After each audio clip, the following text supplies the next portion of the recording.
I suppose I should just be glad that this bit of child soldier stuff happened completely off screen and isn't something that's going to be somehow glorified.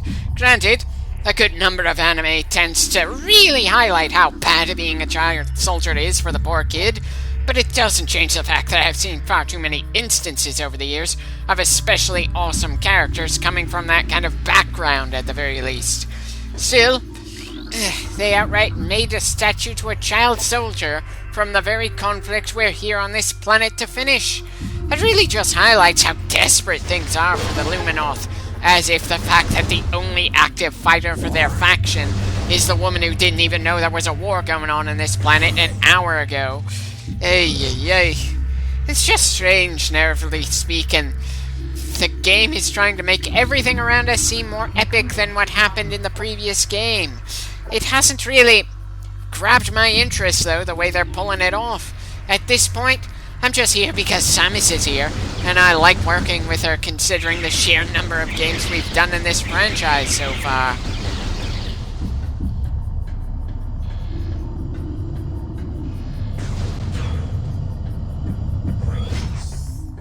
Well, this looks mildly distinct. Nothing that especially draws my eye, but the fact that this is explicitly a circular area gives me the impression there's going to be a boss fight here at some point.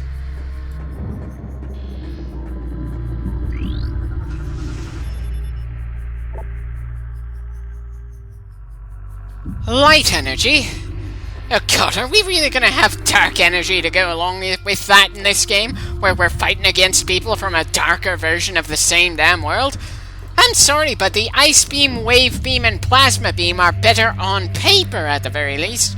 I guess we're just gonna have to wait and see how the game handles this sort of thing in practice.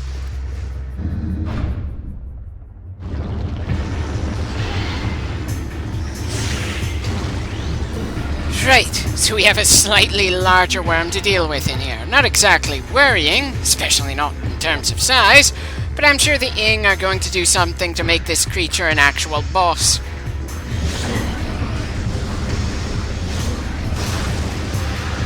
Well, they certainly didn't waste any time moving to possess the worm, did they?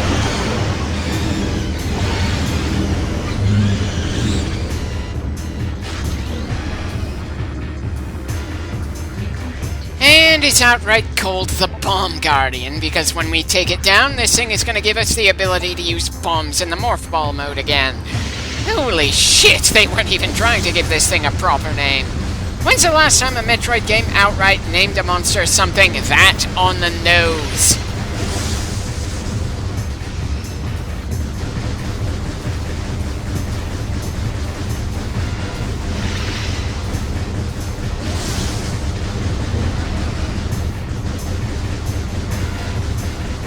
Okay, gonna be a bit annoying to shoot that specific part of its tail at the right angle to make it open up its mouth.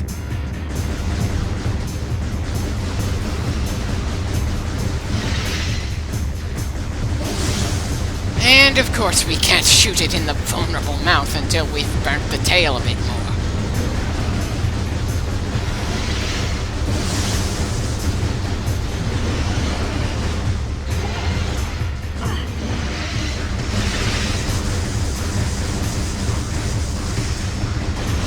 Bloody hell, seems I missed my opportunity there. Complaints aside, I definitely appreciate that the bosses overall feel more fearsome to deal with than the ones from the original Metroid Prime. Hell, aside from Ridley, the big rock golem, and the Metroid Prime itself in the crater, I don't think any of the bosses were memorable, and the rock golem only felt memorable due to being brokenly bad. The others, while visually distinctive, never gave me the sense that I was really in any danger going against them. At least if I'm remembering correctly.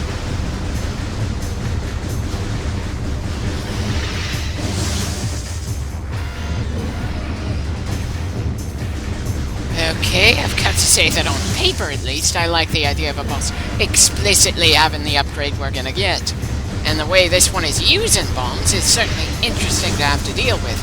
But I'm already wondering just how they're gonna pull off this sort of thing with the gravity suit and grapple beam.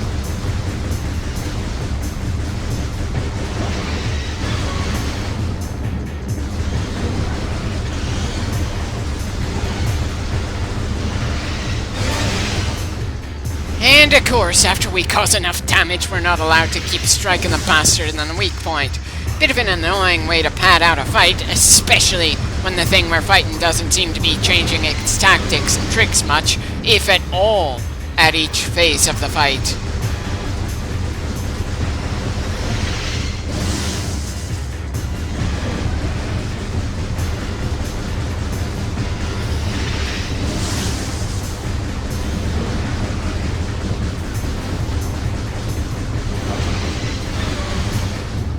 Definitely feels like an all too common thing in this game for the bosses to be able to just break our lock on. Granted, this is just our second boss, but we're 2 for 2 at this point, and I somehow doubt that a worm like this should be able to book it fast enough to pull that off. Of course, I also feel like they shouldn't have bothered to make that kind of statue for these worms, since even the demonically possessed alpha variant with part of our equipment is too underwhelming to make a bloody statue for. Maybe I'm just not the best person to ask about that sort of thing. I'm just here to shoot the various monsters and try to find our way around the environments we end up in.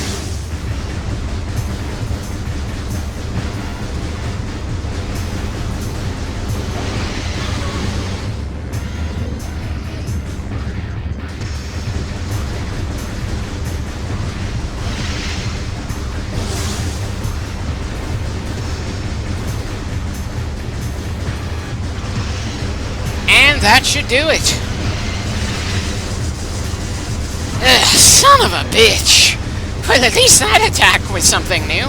I'm actually rather surprised that the damn thing didn't do more damage to us with bombs, considering that's his entire gimmick. But again, we're early in the game. There's a lot tougher boss fights than this in our future, at least 2 of which I am especially worried about.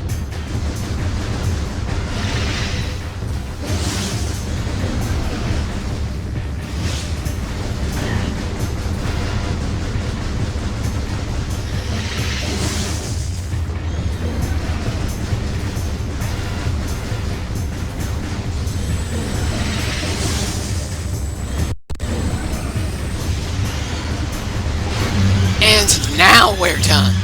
Sadly enough, the previous boss did more damage to us overall.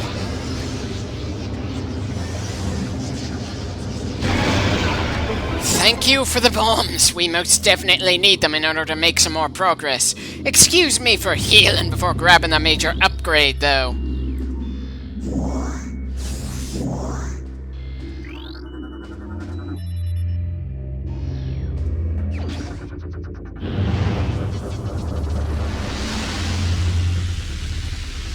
Looks nice, though I have the distinct feeling we wouldn't actually be able to jump that high during gameplay.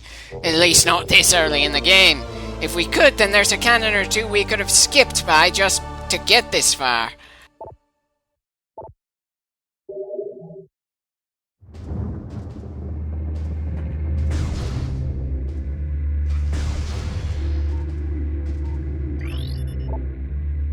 Why did I even think that either of the 2 gates wasn't vulnerable to bombs? Why did I assume they would have just dropped on their own after we killed the boss in here?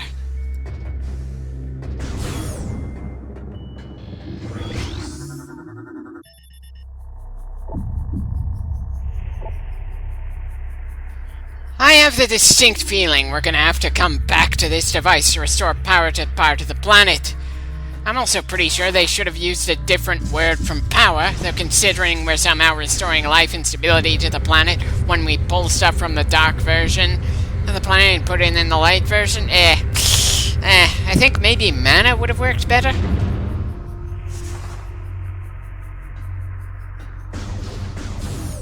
Wait, so using our bomb in that slot turned the room around?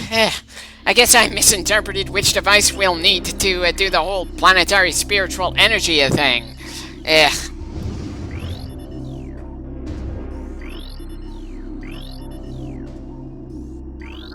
Okay.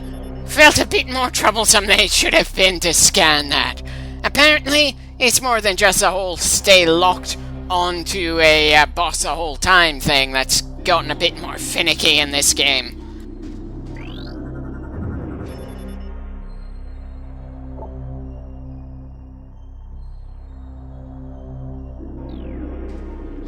pretty sure most, if not all, of the Luminoth bodies we're gonna find across the planet went down fighting. Still valiant, but not exactly unique around here.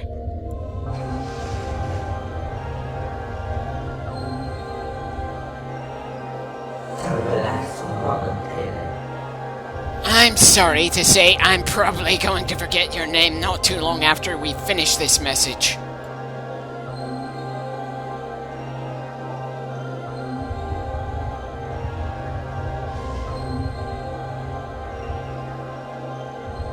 Yeah, I'm pretty sure we found the portal generator before we got to this room.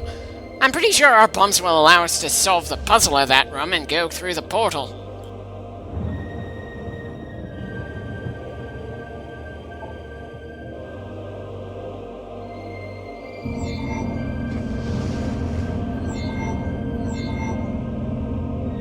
Three locks to be able to get into the dark version of the temple, right? So we're putting a fetch quest on top of the energy collection quest, which also has the usual gather equipment tasks we need to do in order to get stronger and open up more doors. Why do I have the distinct feeling that the game is going to have us do this exact same fetch quest with every damn region of the planet we're gonna have to explore?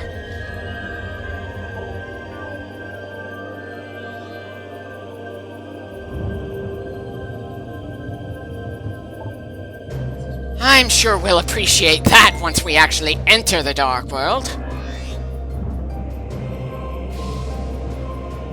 Wait, so a dead man can upgrade our translator? I'm sorry, it was believable that Umos had the chance to observe Samus and go through some quick programming to make the translator software he gave work on the different hardware. But do you mean to tell me that he did something to allow other translator programs to be entered in, but didn't actually enter them himself?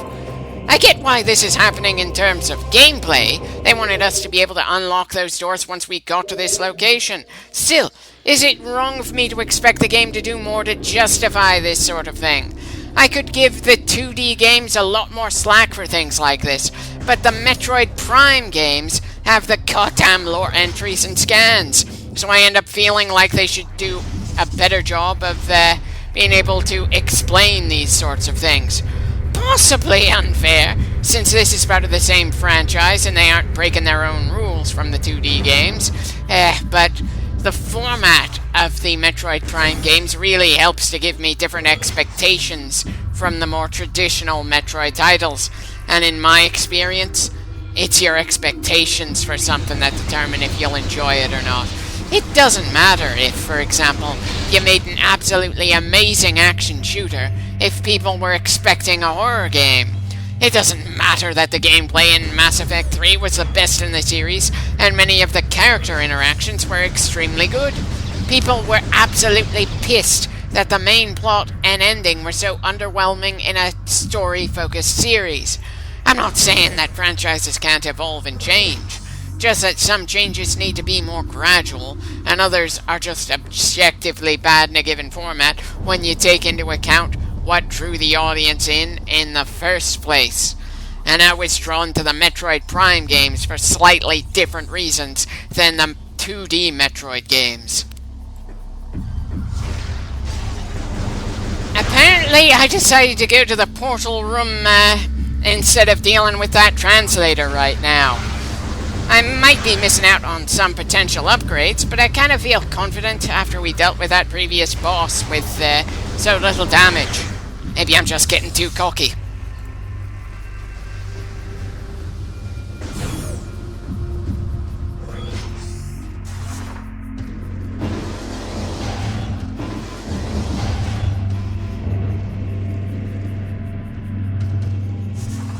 It's funny how I both like the way the cannons work and don't like that they were included in this game in the first place. The Luminoth might have had a relationship with the Chozo, but they are not the Chozo themselves, hence why the first suit upgrade we grabbed from them was not recognized by our suit. So why are there so many cannons on this planet with something the size of the Morph Ball in mind? Why do we still have a bomb-activated device in this game, other than just the game designers liking that sort of thing from the first Metroid Prime?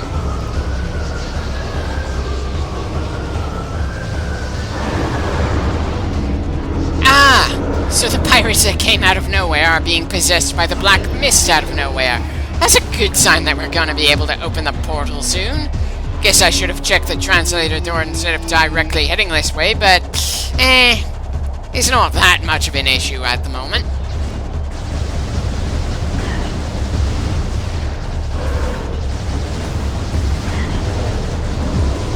Okay, so the infested pirates are doing more damage to me than the outright boss we fought in the same damn clip. Dear God, what is with the difficulty curve of this game? I know I complained about how long things felt pretty easy for us in the first Metroid Prime, but I'm getting the distinct feeling they overcompensated in this one.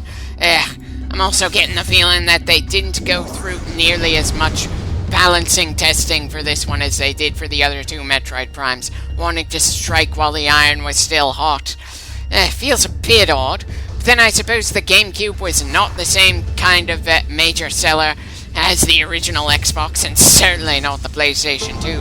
Microsoft had Halo, MechAssault, Fable, Knights of the Old Republic, and probably several others to draw people to the Xbox. Sony had the exclusives of Final Fantasy, God of War, Ratchet & Clank, and countless others, along with an absolutely massive library. There's also the fact that multiple third-party companies may have made multi-system releases, but some of those releases only went for the PS2 and Xbox, not the GameCube. The only exclusives that come to mind for the GameCube that weren't released by Nintendo themselves are the Resident Evil 1 remake and Resident Evil 0. Kinda solid games, so I wasn't as much of a fan of 0, but it was kind of iffy to the point that the other Resident Evils that Capcom made in that generation were also released on the PlayStation 2. Nintendo was in a rough position at the time, doing better than their old rival Sega, but easily eclipsed by the newer companies of Sony and Microsoft. I wouldn't quite say they were in a panic during this console generation, but there's a very big reason that with the Wii and Switch, they went out of their way not to try competing in terms of hardware capabilities with the hardware giants anymore.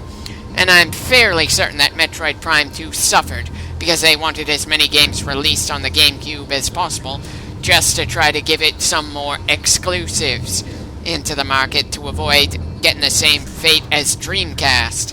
Not that I've done any research to confirm that sort of thing. I'm just going based on how it all felt for me at the time and how I remembered it.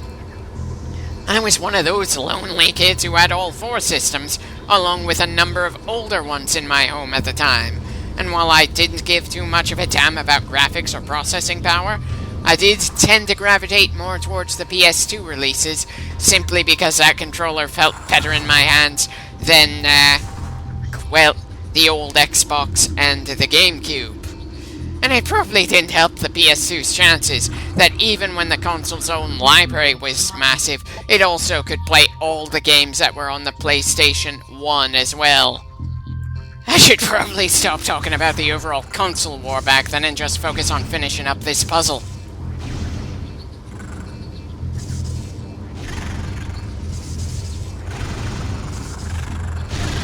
Great. It's a pain just to kill the things that are explicitly weak to the bombs. Why do we need 4 bombs to kill these things?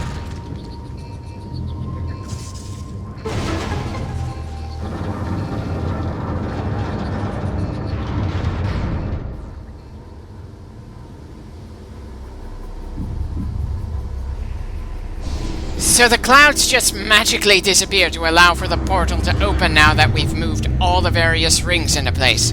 For some reason, I thought we needed to do something extra to take care of the clouds blocking the sunlight that was supposed to turn the portal on. And did we need a solar-powered portal in order to get to the dark version of this world?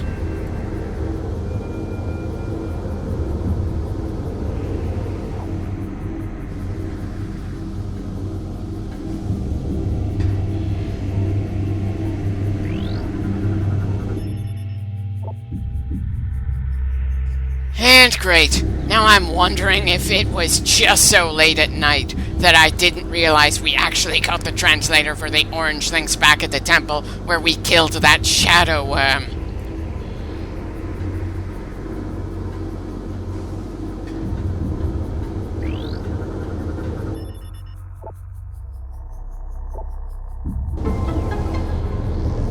that does it. The portal is now open. And we're going to see another quick bit of evidence that this game was rushed through. The maps for the dark version of Aether are not all that different from the maps for the light version. There are some differences, but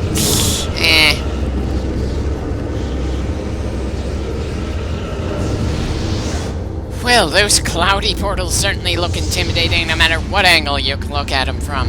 And they most certainly make the Dark World oppressive, despite the lack of work to make the environments especially unique.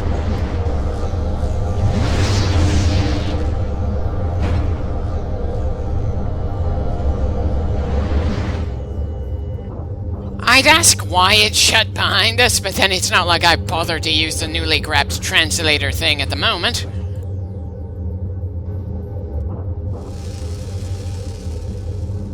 Yeah, the very air of Dark Aether is toxic for us to touch, and we have no choice but to run through the environment quite a bit without any form of defensive armor to deal with this crap. I wish I could remember just how long it will take for us to get a properly defensive armor to run around without trouble in this world, but all I'm doing is feeling worried about when we'll finally run into the speed boost boss. That is one of the more infamous ones in this game. Wait, so the Ing transform into storage things? Wait, so we have to shoot some of these crystals to get them working when we have an explicit cutscene of Dark Samus shooting a crystal to destroy it? Do you really mean to tell me that this game isn't even gonna be internally consistent?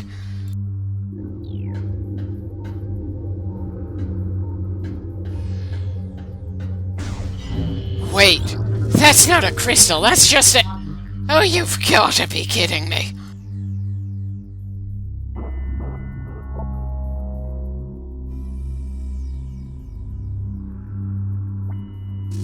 And of course, we aren't told just how long the little bit of floating energy will stay powered before we need to shoot it again to get the field around us again.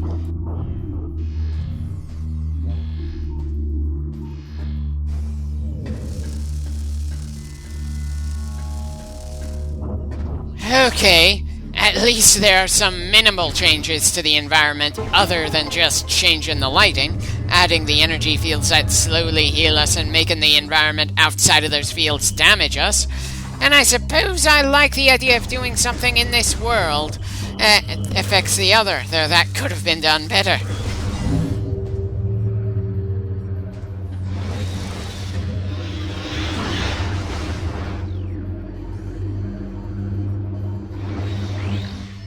Really? So we're calling these little mobile turrets inglets? And just how the hell are these things supposed to be worker drones of some kind? They're bits of black slime that turn into a small mushroom that shoots at us.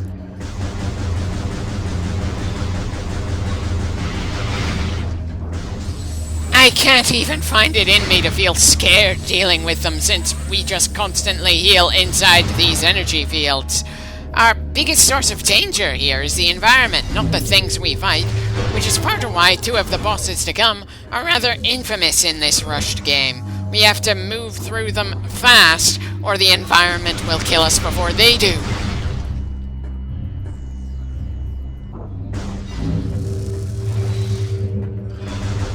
Huh. Looks like I'm actually going to be able to end this clip on a save point. That certainly makes it easier for me in terms of editing. Really hoping that's going to be the case more often than me having to keep finding awkward points to cut things off.